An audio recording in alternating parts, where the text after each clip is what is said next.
Java fundamentals in a very simple and easy way to understand. So I thought I can talk about this from my experience so far I had. So before going into that, let me do the same thing what Praveen said, but little change. Um, yeah, as he said, we both worked studied together in VIT as a chemical engineer.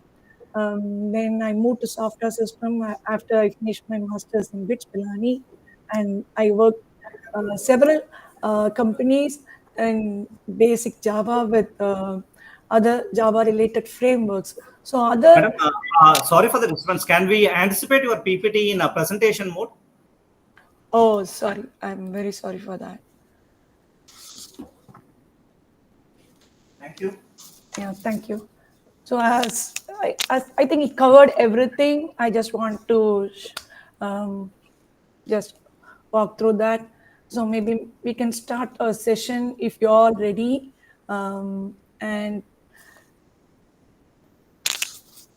let's move on to the main topic, why Java. So, so I would like to understand why people are more inclined towards Java. What is the reason behind that? Why there is evolution after 2000 that everybody talks about Java? So back in days before Java comes, how the programs are getting executed, what are the steps for the from the development process to execution model. Like in C++, developers will develop the code in on operating system, and they are trying to execute the code in the same operating system. So if they think about executing the same code in other platform, they are not able to do that. So that is a problem statement those days. So how are we going to solve that? That comes the uh, name Java. So Java actually answers those problem statement. It brings the platform independent concepts. So what is platform independent? Maybe we can talk about it in later slides. So Java is powerful because of platform independent and object oriented programming. Oops. It's a great approach. That is actually that's a only, I would say, object oriented programming approach is a only great approach. For all the other languages got influenced from, say, Python, Kotlin, Groovy. So some of the languages got influenced because of object oriented approach. So that is why it is very powerful. And we all say it is this programming language uh, gives more reusability. So that is the main three reason that I see why Java is powerful language. People go behind that and develop all enterprise web applications. So let me move on to the next slide to get more understanding of platform independent. And I'm very sorry for that. My voice is little cracky today because of weather here. So please bear with me. So here, platform independent. So you write a Java program. I believe you have some basic knowledge on Java before you come here. So I'm directly showing a Java program here with a static void main method with a Java class as hello world app.java. So when you compile that Java, the output of it is dot class file. So the dot class file is not ready for execution. You cannot execute the code dot class file. So it needs a translator. So that is called JVM here. So each operating system needs a translator to translate the dot class file to a mission understanding code. So each JVM, each operating system has own JVM to understand those dot class file and execute, converts that into mission understanding code to execute it. So here, this is just a simple platform independent diagram. I'm showing it here. Maybe I would like to take some sample example in a real world. Like I'm talking in English here, and the audience that you're sitting over there, they can speak multiple regional specific languages without no English. Only you talk all regional languages. So you are looking for some translator so that you understand or you want to to make sense. So what you can do is you can just record what I'm talking here. You can take the recording session here. You can go to the translator and translate the recordings and get to know what I'm really talking. So this is what I'm going to give the example here. So I take all the .class file and I'm going to the JVM. Hey, I'm running my application in Linux operating system. Please help me to translate or interpret the .class file so that I can execute the code without any issues. So I just want to bring this so that you can easily connect what I'm talking about here. So let's move on to more about platform independent. In my previous slide, you saw platform independent. Now I'm saying platform dependent. Why? Yeah, in one particular state, I can say it is platform independent. But when it comes to JVM, it is platform dependent because JVM is not same for all the platforms. Each platform has own JVM. So if you go to Oracle website and you download your Java JDK, you see which operating system you want to download. Then you might think about why Java is a platform independent, why they are asking this option to select. Then that is where I'm talking about. See, platform dependent is something after JVM, you need a specific operating system for the machine code to generate. So that is why I say platform dependent from JVM. I hope it makes more sense now. So far, what do you think that am I going very fast or okay or slow so that I can take care of it the rest of the slide? Yes. Yeah. What do you think about so far? You think that I'm going very slow or very fast? Or okay for that? Okay. Thank you. Thank you, Revati, for answering me. I'm going back to next slide. So this is just a more detailed understanding of the steps of how steps during development and execution process.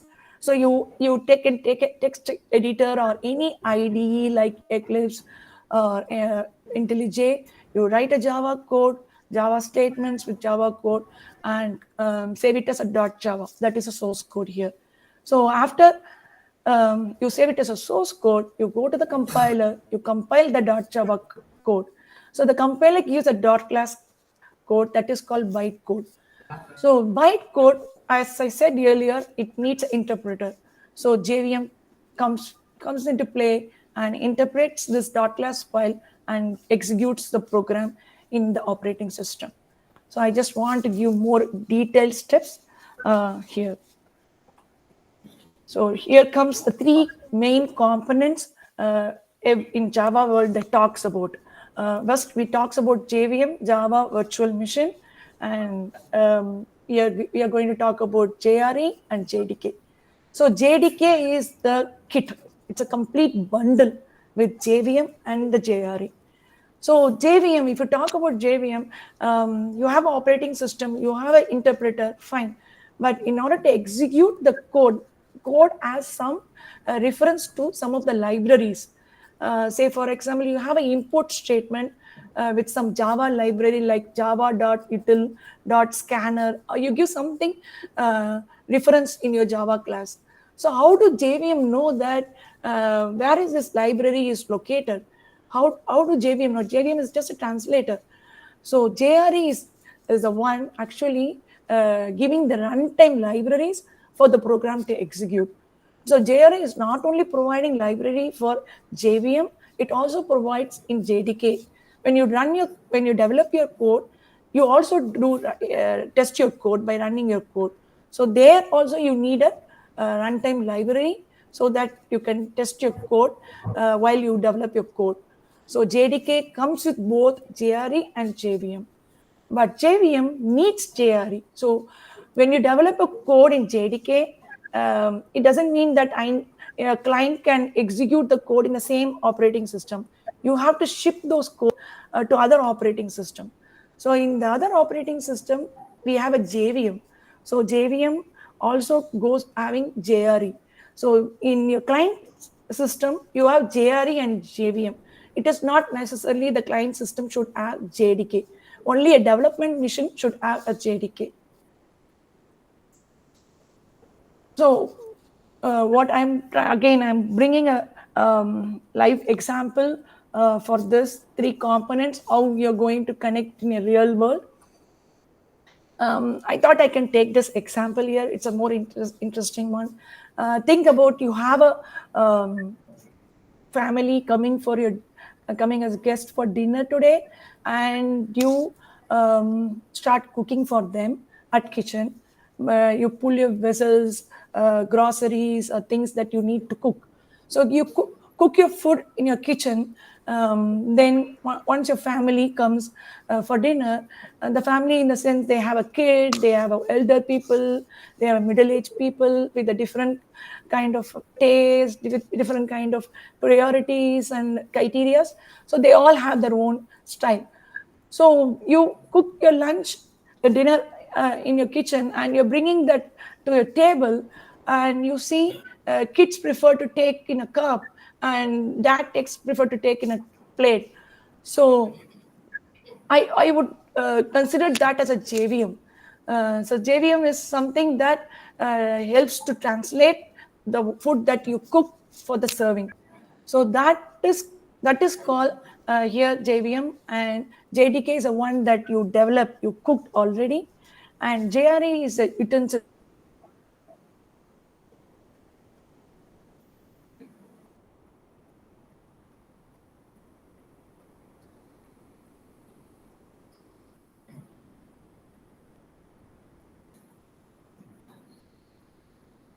You can think about these examples too to have a better understanding of these components.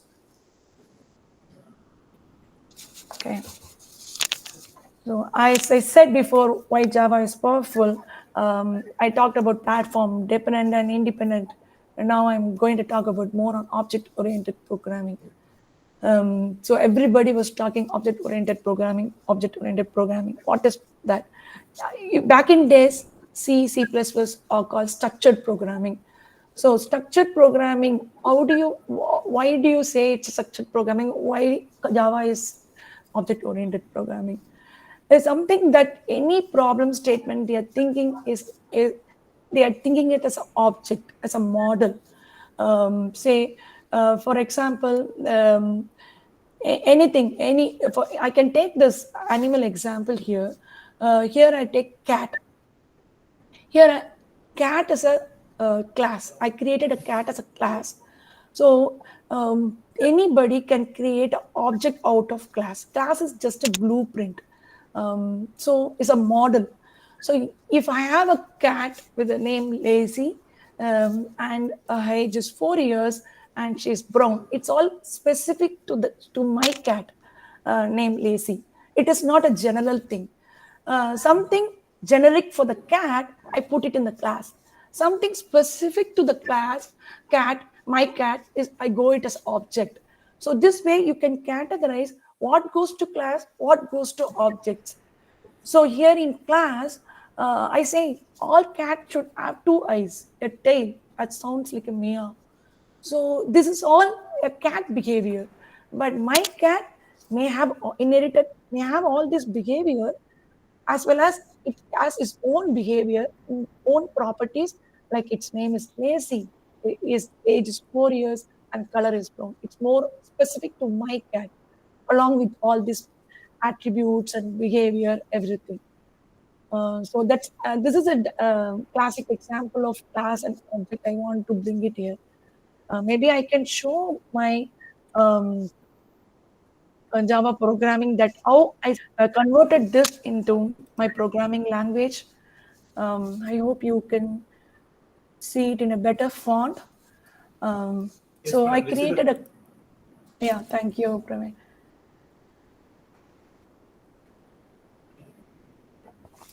So as I said, public class cat, as you know, you see most of the Java class starts with this modifier. Then it's a string name is cat in and age and color. So these three things I, I declare it as nothing default attributes.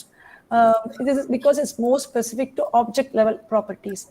Some of the properties that I want to make it as class level properties, like I want to ensure that whatever the object you create, the age should not exceed 25.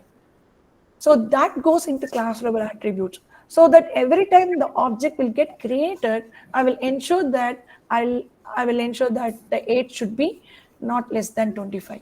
So this way I can have more um, control about on objects.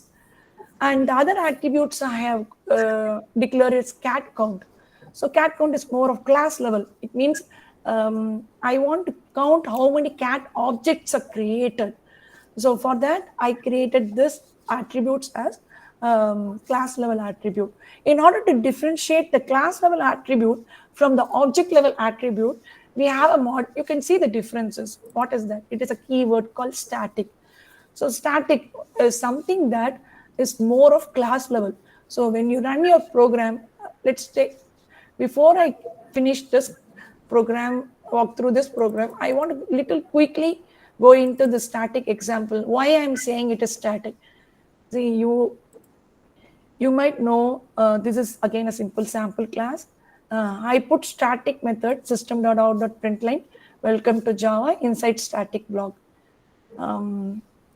Then forget about all these methods, just ignore this. Okay. So I have a public static void main here. Welcome to Java inside static method main. So tell me which line will get executed first. You can think about it. So I actually printing this main method. What will be the output here? I'm printing the output inside the main method, and I'm printing the output inside the static block. So I'm going to show you after the execution what would be the output here.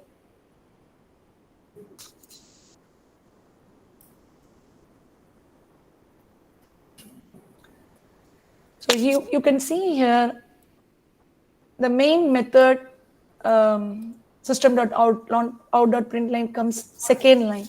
So the first line got executed, it's inside static block. So the point here is the static block is executed before the main method. It means whatever you put static keyword, that is actually precedence over anything else. So that is why I brought this example here. Maybe you go back to cat and you see that static comes here. So when I execute this cat class, the first thing that the Java will do is it takes all the static attributes and first load those attributes first before everything get executed. So yeah, so that is why it is called class level attributes. And this is the object level attributes. Here I have a constructor with a name, age, and color. So these things, when you create a cat object, you will provide this attribute specific to your cat. So here my example is, I can show you how I actually calling this class.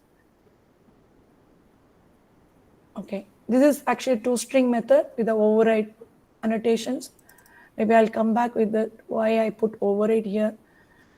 And here is my main application main method. So I created a cat object with a new keyword by passing the name, the age, and the color. So again, I'm creating the second object here with a different name. Then here I'm giving cat count here.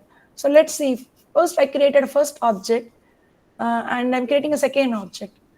So here you see the difference. See, I'm not creating an object here. I'm directly calling the class here. So that is another thing to observe. When you want to call the static attributes or method, you don't have to create an object here. As I said, statics are not with objects, it's with class level. So you can directly use the class name dot cat count. So this is the difference here. For other things, you have to create an object. So this is all object level and this is for class level. So I'll execute the code here. See, you see that cat name lazy, age 4, cat count so far is 1. See, do you see here the cat count so far? Where is that is printing? It is printing in my constructor, inside my constructor, I guess.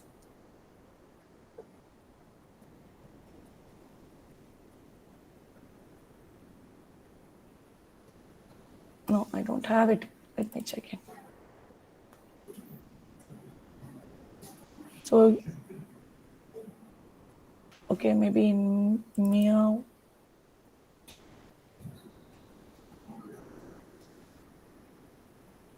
Okay, I got it. Why I'm having toString method. So this is getting printed from the toString method. So in the cat application, so I'm printing my cat object here. So my cat object, if I have the override toString method, then that method will be called. If I don't provide that override toString method, then you can see the object reference memory number, something hexadecimal number. So since I override the toString method, then you see the whole system.out.println string, cat name, lazy, age 4, cat count, so far 1. Then after I create the second object, then it says 2. Then this system.out.println cat count says 2 here. So that is what here. So you understand that this cat count is for the class level, and this cat name, age, and the color, all this goes into object level, more specific for the cat. So I think you get more sense. Let me go back here. So you get more sense what is class, what is object.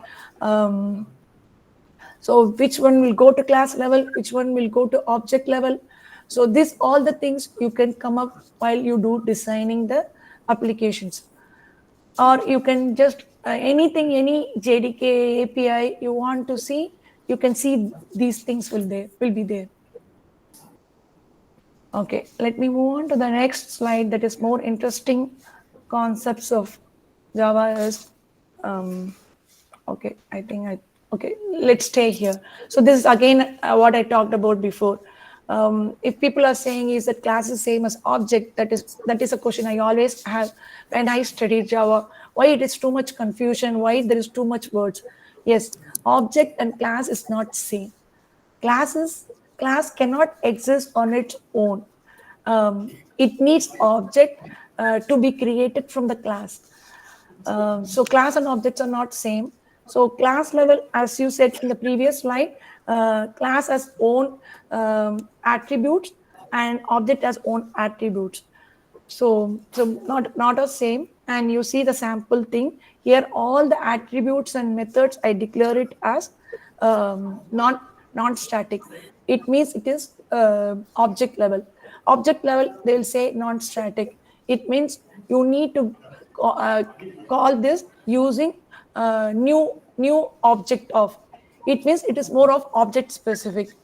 So if I put public static int customer ID, it means static. So you don't need to put new object of. You can directly use the class name customer.customer ID. So for static, we use the class name. For non-static, we use new object of. That object references we will use. So that is the basic differences, and that is how I want to bring. If I say object versus class, this means it's non-static versus static. Okay, let me move on to this, and I want Either to the show it in a slideshow. slideshow. Yeah. I'm sorry for that. So this is actually a very interesting concept of OOPS. Once this is where all the jargon of polymorphism, encapsulation, inheritance, abstraction comes. So I'll show you all this four in form of code. But before going into that, I just tell you a glimpse here. So here the parent class where I have an animal here. So here my parent class is animal. I am an animal. Even in animal, you have a name, you have a color. But I have two eyes, I have a tail and eye. So I define what my animal is. It's not like animal generic thing. I can create my own class and I can give some condition. Hey, I have a class with an animal with two eyes and a tail. That's it. So you can create an object specific to you, specific to your animal. So I created a cat class called child class. I have a dog class called child class. So the cat, you can create your specific cat object with the cat name, color, age, as I said before. So you can create an object from the child class and you can create an object from the parent class. It is all, I'll show you what is the difference between creating an object from the parent class and creating an object from the child class. I'll show you the difference of that. So this is actually how the parent class and the child class got connected. So let me go to the program code and show you exactly what I'm talking about. If we go inheritance, I have the animal class here. As I said, I have a name, I have a color. So why am I adding these attributes in animal class? I'll tell you the reason. And I have a method called make sound. Then I have a attribute, I have a getter and setter method. So you can create a constructor and you can set those attributes. That's a one way. The other way is you can have a setter and getter method to set the value of the attributes for the object. There are two ways is there. So I'm using the second way, using a getter and setter method to set the value for my attribute name. So this is the class. This is a whole class I have. I don't have a setter and getter for color here. Just for an example, I have it for name. Then I have a sound. It's a more generic sound, animal sound. I picked oo. Okay. So let's go and see how the cat class look like. So earlier, if you say my previous cat example, you see the difference. I don't extend the animal class. You see that? Actually, my screen is very slow. Okay, you see that? You don't see the extends keyword there and you don't see the animal class here. So that is the reason you see the difference here and you have the attributes here because I don't have extend. You see here in cat class, I don't have the attributes here. Okay, so I don't have anything else because I'm extending animal. It means I'm inheriting whatever animal has because whatever animal has is the same as uh, I have. So I don't need to say it again here. That is called reusability. I don't have to call out again, duplicate it again. Whatever the animal has, I can just take it. I don't need to create it again. So I don't have anything. I just say extend animal. That's it. So whatever animal I'm going to call it out. So just say name, color, make sound. That's it. So let's go to the same thing with dog also. I created another child class with same animal. Here, I'm not having an attribute for name and color, but I have an attribute for breed. Breed is more specific for dog. So I cannot keep this attribute in animal.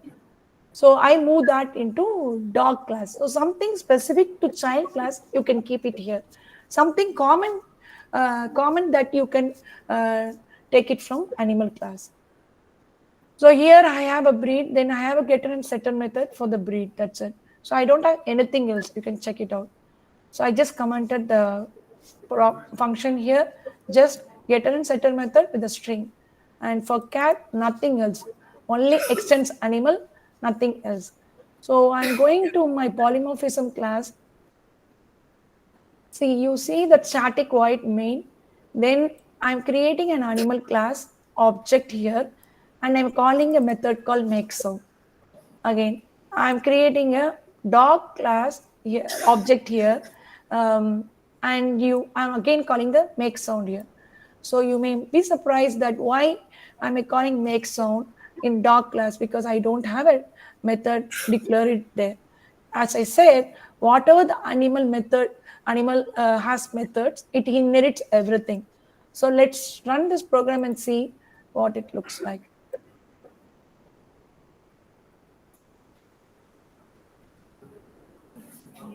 So So you see this line comes from the animal.makeSound.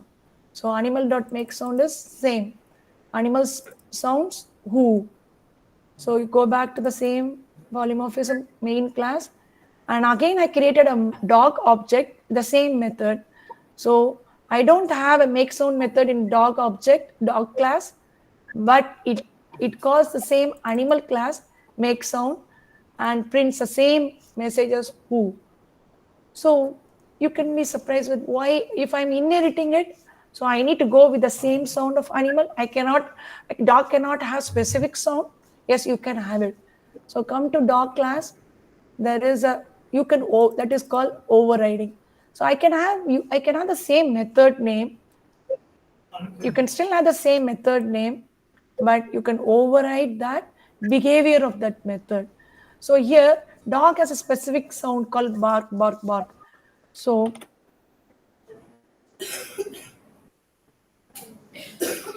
okay. So I uncomment this method here.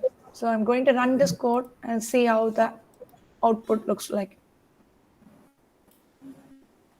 So you see who from the animal class and bark, bark from the dog class. So this is how. So you can inherit the animal properties and functions, and you can override the behavior of the functions from the parent class. So we call it as a polymorphism. As the name says that polymorphism is something, poly means multiple, morphism means behavior. So we are overriding the functionality in do different way. So same method but different behavior. So that is called polymorphism. So this is one of the key feature of OOPS concept. So why are we having all this circus? You can ask me that. Yes. See, we by doing this, we actually go with the object-oriented approach, as that gives more readability, reusability, and for maintenance standpoint, it's very easy. You don't have too much of duplicate codes, and in later point, the maintenance will be the overhead. So all these things is for reusability, and it is more effective. So it comes into bigger framework standpoint, framework library standpoint. When you create a library, when you create a framework, this is game changer in Java. So let's move on to the other interesting OOPS concept is, I talked about inheritance. Inheritance is something like you're extending it. So here, cat extends animal. So this is called inheritance. And I talked about polymorphism, that is also overriding. So I want to talk, another thing is called overloading. So overloading is something, I show you in the sample here, overriding. Overriding is I'm trying to have the same method name, but the behavior is different. So I'm overriding it in my child class. So this is, I'm overriding the method of the parent class with my child class. So I'm doing in two different classes. That is called overriding. So if I want, I can show you what is overloading here. So overloading, I have a overriding here.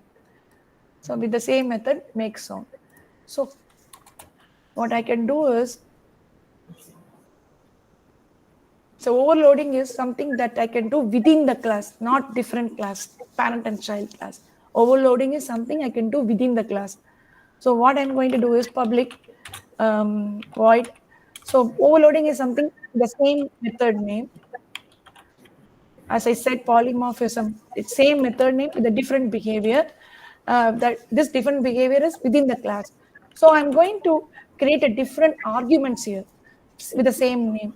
Here I say number of times.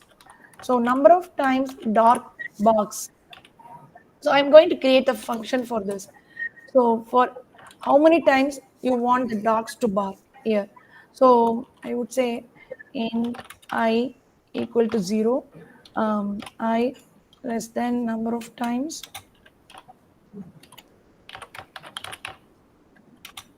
I plus plus. So I'm going to use the same function that I have it here before, make sound.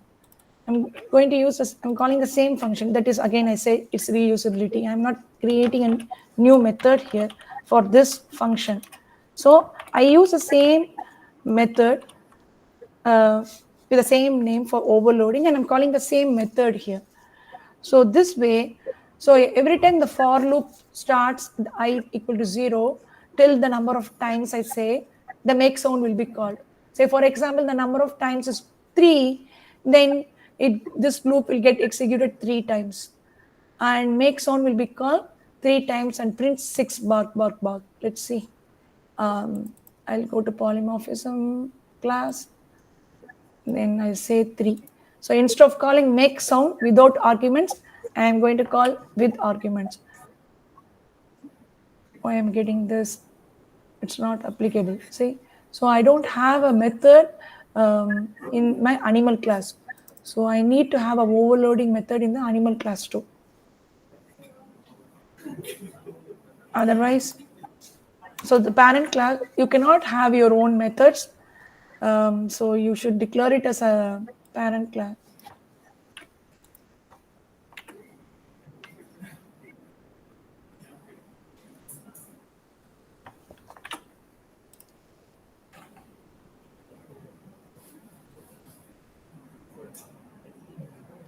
Okay, what I can do right now is, since I created a animal class object, that's a problem here. So I'm going to create a pure dog class object here. Now it works. Okay.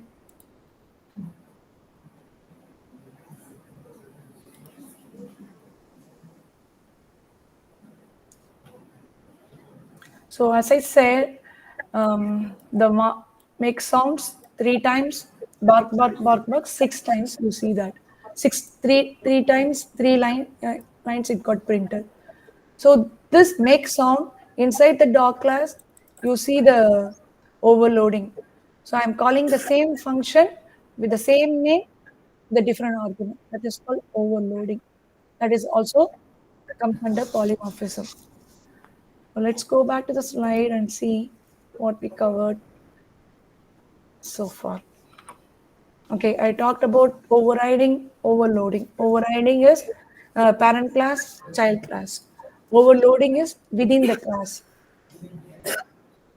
So it's all reusability. You can see I'm not writing all the logics over and over again. I'm just using it. The logic is written already. I'm just reusing it. It's more of readability and reusability. That is a purpose of polymorphism and inheritance. And you see that when I do inheritance, you see the keyword called extends. So when I go and I show you the code here, when I go to dog class, you see here extends.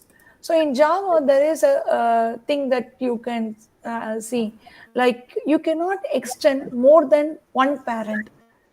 I'll tell you the reason why. So this way, dog class can inherit only animal class. It cannot inherit any other class or anything else. But in order to solve this problem, Java give another solution called interface. Interface is something with no implementation, just a definition. So that you can inherit multiple interfaces, but you cannot inherit one single. You cannot inherit multiple classes, but you can inherit multiple interfaces. The reason why you can inherit multiple interface and not multiple classes, as I said here in animal class, you're giving an implementation of the method here. So if imagine you're extending more than one class, so Java will get confused on which class to override. See, if I say make sound, I'll create one more. Imagine I have another parent class called pet. In the pet class, I have a same method called make sound. So in system.out.println, I will give ma sound. So if I go to dog, I'm not having the same make sound class, right? So if I execute that class, execute that object, which sound will come? Sound from the animal or sound from the pet? So that is why multiple class inheritance is not allowed in Java. So in order to solve that problem, this interface comes into picture. So interface is something with no no method implementation. It's just a method definition. I will show you exactly how it looks like. Let me check whether I have it. Okay, let's go to abstraction folder. I'll show you how the interface look like as I talk to you. There is no implementation, it's just a definition, so that you can have multiple uh, uh, multiple interface you can inherit, and then you can give your own implementation. You can override the make sound method, and you can give your own specific sound for that class. Say for example, if dog or cat implement this interface, then cat should override this and then print it their own sound. So this is how the interface works. So we call it as abstraction. Why are we calling it as abstraction? What is this abstraction? Abstraction is something that we are not actually showing exactly what this method looks like. So if I'll give it to the client, said, hey, I have this animal interface and I have the method make sound. You can use this class, and you can provide your own implementation. So that is more hiding thing. So you're just telling them, this is my structure. So just follow this structure. That's it. So this is more of hiding the implementation. So if you go and see some of the Java docs, you see many interfaces, they won't tell you what exactly behind the scene it is doing. So the most famous interface are serializable. Serializable is an interface. We don't know exactly what this interface is doing, but we can use that interface, and we can do whatever you want to do when you serialize the objects. Say for example, why I'm bringing this is, um, say you want to send some file in your Java program to another system in a network. So you have an object here, file object, but you want to transfer that object to another system. You cannot just like that, uh, pull it and then drop it in the other system. It's not like that. So you need to serialize that object. So serializing the object, it means it converted into some numbers. So you cannot see exactly the mission readable format or human readable format. It's more of numbers, that is called serialized. So if I want that object to be serialized, I don't need to do all these logics. I just say implement serializable. That is enough. So Java will take care of what are the objects you say implement serializable. Java will take care of doing all this conversion and take care of converting that into serialized format and helping to transfer it over the network. So this is how serialized interface works. Interfaces, underlying implementation, we don't know that. We don't need to know that. As long as we know that what we want to do, that's it. So that is how the interface looks, and that is why we call it as abstraction. Abstraction means hiding implementation details. That is called abstraction. So I talked about extends versus implements. Extends is a keyword for extending the class, implement for interface. So I talk a lot, and maybe after the slide, let's take a 5 minutes break and then we'll come back. So I'll wrap this up with the OOPS terms that I have talked about: encapsulation, polymorphism and inheritance, abstraction, and lazy loading. I'll park this. I don't want to talk more about lazy loading today, maybe sometime later. But encapsulation, that I wanted to say something about encapsulation. Encapsulation is something, is what we talk. Like we have a class, we have attributes, we have an object. So we are holding everything in one single unit. That is called encapsulation. So it is very powerful thing that when you try to transfer those objects, it should be encapsulated, so nobody can hijack or trigger or hack those objects. It's more of security purpose. So OOPS is more of giving more security feature through encapsulation. And polymorphism inheritance, let me move to slideshow. I'm very sorry for that. So as I talk about, as I said before, reusability maintenance, polymorphism and inheritance is providing that. And hiding the implementation, abstraction is doing that. And lazy loading, as I said, I'll park this and I'll talk this up later. So let's take a 5 minutes break, water break. I'll have a water and I come back. I hope so far you have any questions or any pressing question that you want to ask. Maybe you can use this time. Yeah, the students can come forward. You can come to the front row and you can ask any doubts because it won't be audible if you are speaking from the end. You can come to the front. If you have any doubts up to present, or it's a recap, I think you are not feeling don't have a single doubt. Madam, you can have a break, ma'am. You can have a water. Yeah. So we can have the last 5 minutes, ma'am. Actually, Yeah, we sure. have to. Thank you. Meanwhile, I can interact with the students. Students, let me know about the completion of MCQ. Those who did complete the MCQ can raise their hands. Okay. So today I'm releasing at 7 p.m. Can you able to complete it today? If you have faults with IMS or there is an ERP, you have to resolve on today itself. There is no way you have to clear. Anyone has still problems with IMS? No. But you have to complete it today then. Okay, you have to assure then tomorrow I want going to release. Who did upload the assignments in ERP? Raise your hand. What is the reason? When you are going to upload? But ERP submission is mandatory. Okay, that should be done on or before the due date. Because that one is going to record. Is it right? Today or submitting, is it? So don't delay. If you delay or not, okay, for you, okay. But you check with IMS, what people have. Okay, so today everyone has to complete this task. Okay, uploading the assignment as well. MCQ. Can I ask any doubts? Can I ask any doubts? I mean, any questions related to this?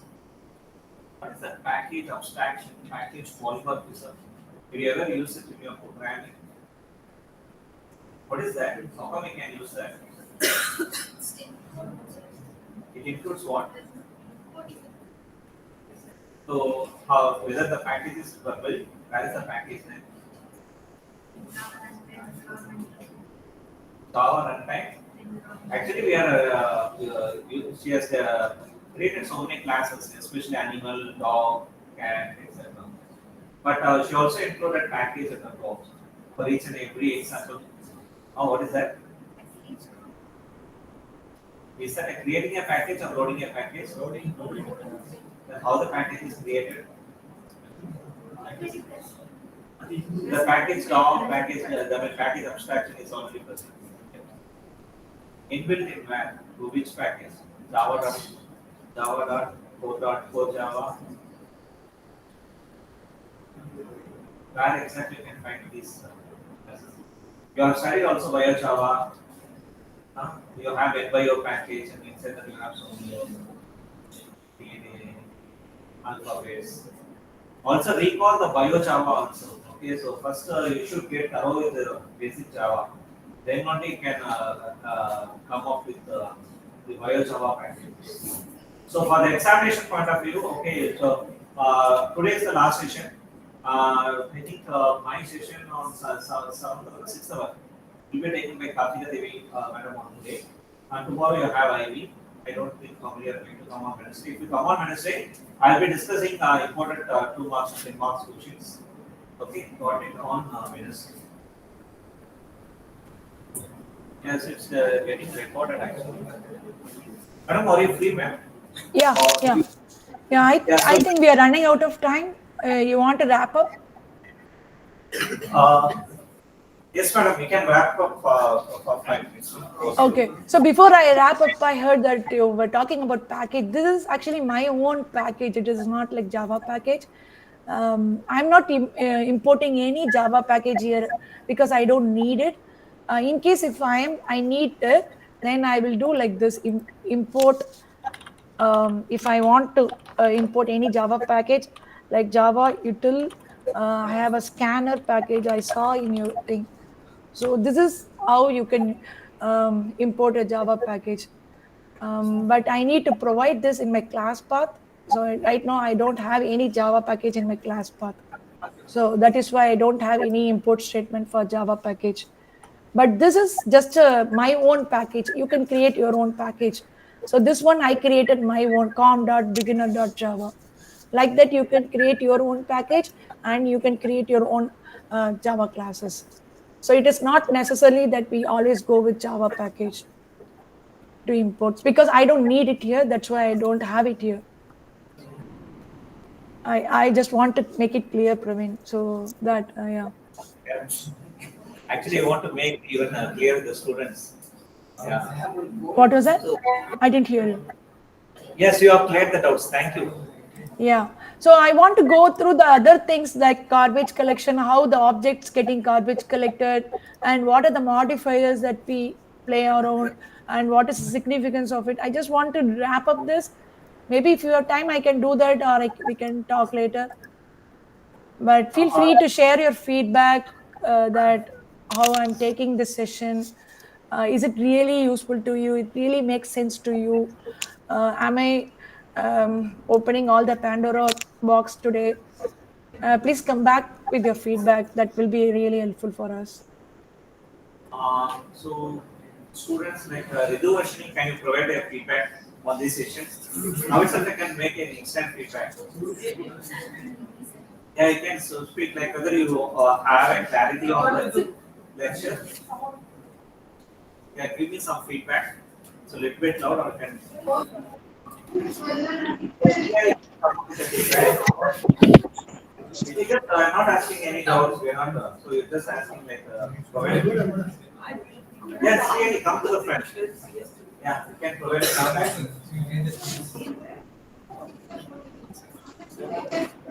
Yeah, I can speak.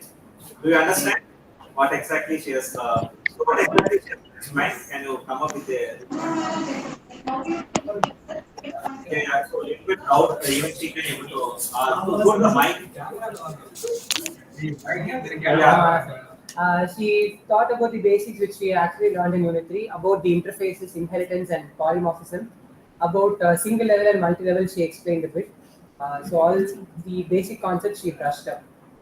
By explaining each and every step of a program, she explained that to us.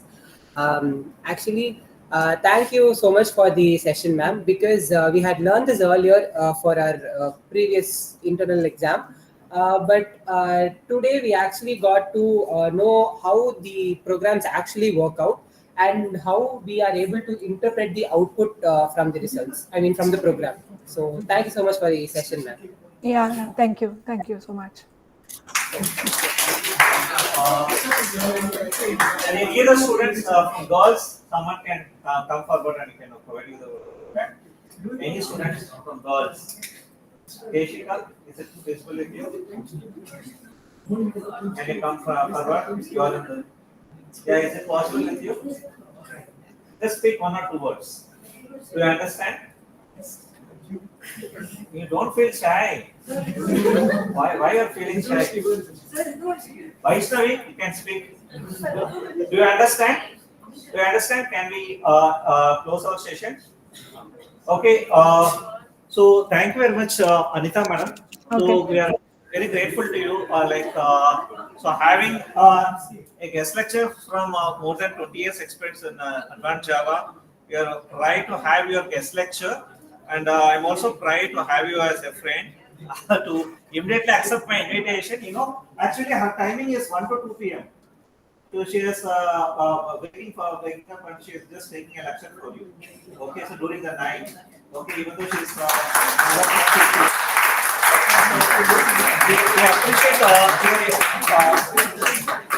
we appreciate your involvement, man. So excellent. Even though you are in industry field, you made us very clear with vivid concepts in Java, in core Java. So we are grateful to you. So thank you very much for this test lecture. Have a great day to you, Yeah. ma'am. Yeah, thank you, Praveen. Thank you for giving great opportunity and meet your student. I'm also want to say all the best for your exam. I heard that you're going to have exams coming Yeah. weeks. Yeah, all the best and have a great day, rest of the day. Thank you. Bye-bye. Thank See you you. Have a all. great day. Bye. Bye.